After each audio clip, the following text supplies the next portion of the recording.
Halo rekan semuanya, banyak pertanyaan yang kami terima mengenai keamanan dari vaksin COVID-19 yang sebentar lagi akan dijalankan di Indonesia.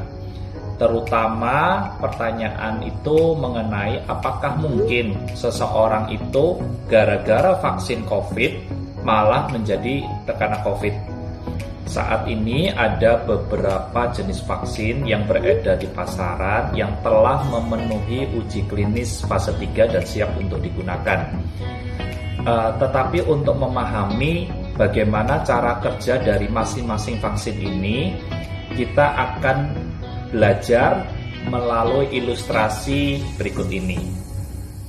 Jadi misalkan ada segerombolan penjahat, kita sebut saja gerombolan corona, yang berusaha masuk ke suatu istana, menyerang suatu istana, tetapi istana ini memiliki pasukan penjaga.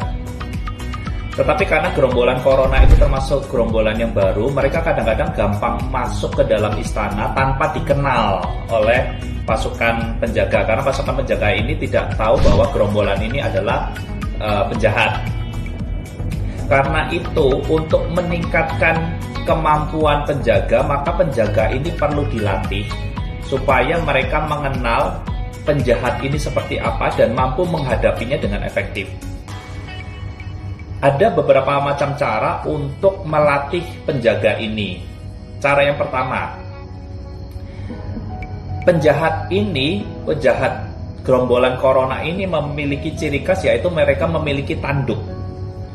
Dan tanduk itu diambil sedikit, kemudian dikenalkan ke penjaga, ke pasukan penjaganya. Jadi pasukan penjaganya dikasih tahu, nih, setiap kali ada gerombolan dengan tanduk seperti ini, maka ini adalah musuh dan kalian harus menghancurkan musuh itu. Jadi hanya bagian tanduknya saja yang diambil. Metode melatih pasukan seperti ini itu adalah metode yang dipakai dalam mRNA vaksin. Jadi mRNA vaksin adalah menggunakan sebagian kecil dari bagian musuh untuk melatih pasukan sel kekebalan tubuh. Contoh dari vaksin yang menggunakan cara ini adalah vaksin dari Pfizer dan Moderna. Kemudian ada cara yang kedua, ada salah satu gerombolan penjahat itu, jadi salah satu anggotanya yang dibunuh atau dimatikan.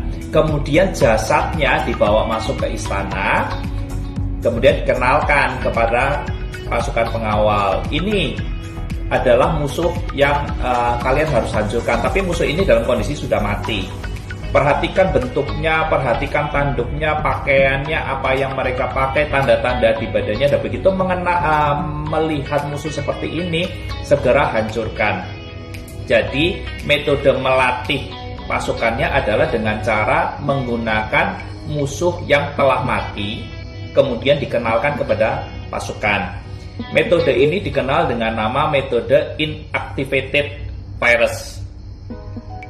Metode ini yang digunakan pada vaksin COVID-19 produksi beberapa perusahaan, contohnya adalah Sinovac.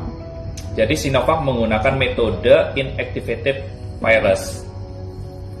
Dan cara yang ketiga adalah mengenalkan gerombolan ini dengan meminta bantuan. Kita sebut saja ada bekas penjahat yang sudah bertobat, namanya Mas Ade. Ade ini dulu seorang penjahat, makanya dikenal sebagai nama Ade the Virus.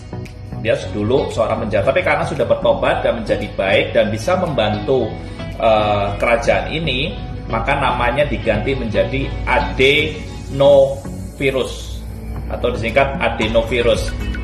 Jadi adenovirus ini membawa sebagian